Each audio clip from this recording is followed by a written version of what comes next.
Kailangan sa mga ay hindi na ako mag-call kay sa ni Sam kasi sinabi na ni ang ganda ng second row. Ito, cannibalism question na. Kaya ito ang tip ko. Ito ang tip ko sa poets. Huwag mo nang intindihin yung second meaning ng tula. This is about violence, MNM. Mas unang intindihin yung literal na meaning ng tula. Ano ang sinasabi ng tula sa akin? Literally. Kasi kapag hindi nakapasok sa akin, yung tula, online ng komunikasyon, di ba?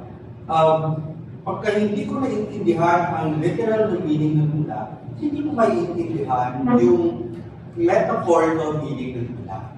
Okay? So dapat eto, tingnan mo, sa second poem mo, kaya gandang-ganda si Tim, dahil maganda naman talaga siya.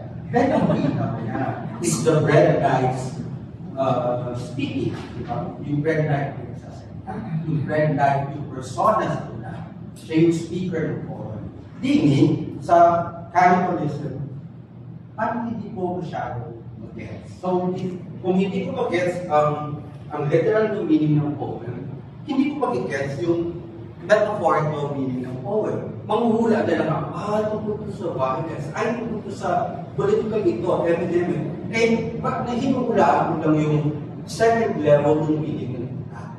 Okay? So, ang intindihin palagi muna kung ano ang literal na kahulugan. Sinasabi ng tula, ng persona sa tula, kung sino ang nagsasalita sa tula, bakit siya nagsasalita, saan siya nagsasalita, mga ganun klaseng churro. Tapos yung reader ang magsasabi ng metaphorical na oh my God, hindi lang ito tungkol sa bread natin. Diba? May ganun. Oh my God, hindi lang ito tungkol sa love. Yung ganun level.